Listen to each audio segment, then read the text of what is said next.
Hey everyone, it's Loomer again. So to start off, just want to say sorry for not getting this video out a little sooner. I kind of meant to record and release it last week, but as some of you know, I recently moved to San Francisco to take a job at YouTube, and so between work and kind of just settling into the new apartment, that's kind of eaten into most of my free time. It's been kind of hard to find time to do stuff like videos for my channel and stuff, but here it is, finally. As you can probably tell from the title, this is me playing Assassin's Creed 3 multiplayer at San Diego Comic-Con. So in case you're wondering, this wasn't like Ubisoft bringing me there or anything like they did for E3. This was just me, like I got a ticket, went over, and they had Assassin's Creed 3 there. So it's pretty much the same as it was at E3. The biggest difference in this build is that there's a new night version of the Northwest Passage that comes up every once in a while, and also if you leave it at the title screen long enough, they'll play a new multiplayer cinematic. And that's actually the one that you might have seen from game trailers. And I'm pretty sure that what happened with game trailers is that I'm pretty sure that they were just recording footage and then they decided to hang around and grab the cinematic as well. And I think judging from the video takedowns, I don't think they really had permission to do that. But anyway, one of the things I learned in Domination after playing a few matches is that actually one of the capture points is really close to your spawn, as you can see there. It's just kind of behind you. So if you just turn around really quick, you can capture it and get a head start on everything like I just did. So I played quite a few matches at Comic-Con, probably about like 9 or 10 matches. The lines were a lot shorter there than they were at E3. It was a lot quieter, so it was really nice setup and everything. And so I got to talk to the devs for a bit. And the other thing I just wanted to mention real quick is that I did get another interview with Damian Keegan, who, if you remember, is the game director for Assassin's Creed 3 multiplayer, and I interviewed him at E3 before. Anyway, so I did a follow-up interview with him at Comic-Con. He was really nice and agreed to talk to me. We did another like 20-25 minute interview in addition to the one that I did at E3, so that was pretty awesome. But yeah, we talk a lot about the new Wolfpack co-op mode, which I'm actually really excited for after talking to him and learning more details. So there's you should definitely listen to it for that, and then just a bunch of other random stuff that's that I'd either been wondering about or that had just kind of come up since then. So you should definitely go check out that interview if you haven't seen it yet. I'll leave a link in the description at the end of the video. The other thing is that Esco actually also got an interview with him recently. This one was it was a text interview for Xbox Game Zone. You can see the poison dart in action here. And I think that, and so I'll also put a link to that in the video description too, so you should definitely check that out. That one does a very good job of kind of giving a good overview of kind of the changes.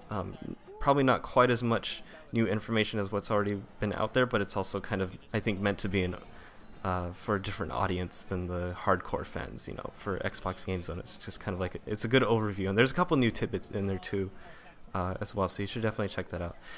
Anyway, so playing here in Domination, I had a wide range of matches. This was probably definitely on the the worst end of things. Especially, I make a lot of mistakes. Like right here, I thought my smoke bomb was up. I forgot that the countdown actually hits 0, and when it's at 0, you actually don't have your smoke back. But you can see on the right there, it breaks down your pursuer's kill. So if they kill you for 300 points like he did, you can hit back on the Xbox or select on the PS3, and it will say, oh, basic kill 100 points, discrete 150, and then a 50-point bonus for defense. And so that's something I talked about recently, but I hadn't really shown off in the previous video I did for this. But you can see me use it a few times throughout the match, and so it's a really nice feature, a really nice new feature. So there's a few other things I tested this time around. Some came kind of from the comments that I had seen on my last videos. And so I decided to test them out. Other things were just, ones that I had wanted to do but hadn't gotten around to testing last time. So one of the biggest things that people had asked me about was, can you get a focus stun in Assassin's Creed 3? Because now your pursuer has the X or square button above their head in Assassin's Creed 3, and the focus meter obviously builds up around that. Otherwise, it would give them away as as a pursuer. And so the question is, if you let that fill that up all the way, and you stun them, will they give you the focus bonus? And so I tried that out. I threw on a disguise in one of the matches and let it build up, and the answer is yes. So you actually do get a 350 point stun. You get the 150 point focus bonus on top of your stun, and so that's kind of cool. It's kind of cool to have that. It's a nice little extra incentive. It's kind of a nice little goal to work towards. It's not just as simple as just mashing the stun button. You can actually try to do a risk-reward type scenario where it's like, oh, do I wait a little longer and risk, getting killed to try to get that extra 150 points or what? It does make me a little bit worried. Here I'm just trying to guess which one my pursuer is, and I totally mess up. You can see this is kind of what I was talking about in my last video. If your pursuer is hiding in a crowd, it's actually a lot more difficult to tell who they are without the stun prompt, because you can't just like drop a smoke bomb in the crowd and look for the B button or anything like that. So you either need to lure them out, or you can try to kind of use the same techniques you can use to pick out your targets, like spacing, twitching, and stuff like that. And in that case, I had just guessed wrong on the spacing. Anyway, so the focus stun thing is cool on one hand. On the other hand, it makes me slightly worried that maybe people will be using smoke bomb a lot. It's just another thing that helps out smoke bomb, right? Because people can use smoke bomb to get focus on their stuns the same way they use smoke to get focus on their kills in the previous games. But smoke is on an 80-second cooldown now, so no matter what you use smoke for, it'll be a while before you get it back. So I'm hoping that kind of balances that out. My gut feeling is that smoke's going to need a little more tweaking from where it is right now in the final game.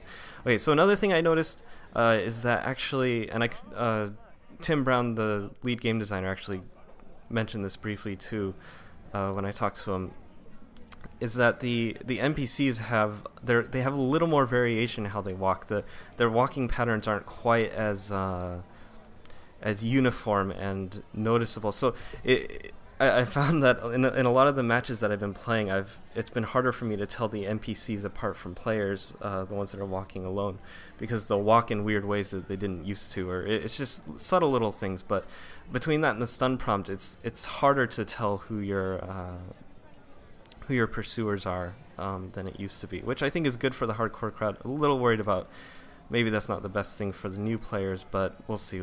We'll see what happens with that. You can see a bunch of new bonuses. You can see the servant bonus in there. I have no idea what the servant bonus is, but I had gotten one earlier on my poison dart kill as well. It's still pretty easy to get variety, extreme varieties in this. So I think in this match, and actually the last one that I posted a video for, I got 14 out of 15 bonuses for extreme variety.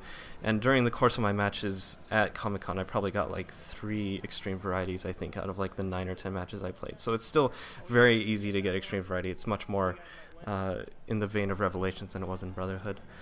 Okay, so some of the other changes I noticed this time around, knives are on a 70-second cooldown, and so, I think that's fair, because knives were pretty powerful in Revelations, and so 70 seconds seems about right, maybe 60 or 70 seconds.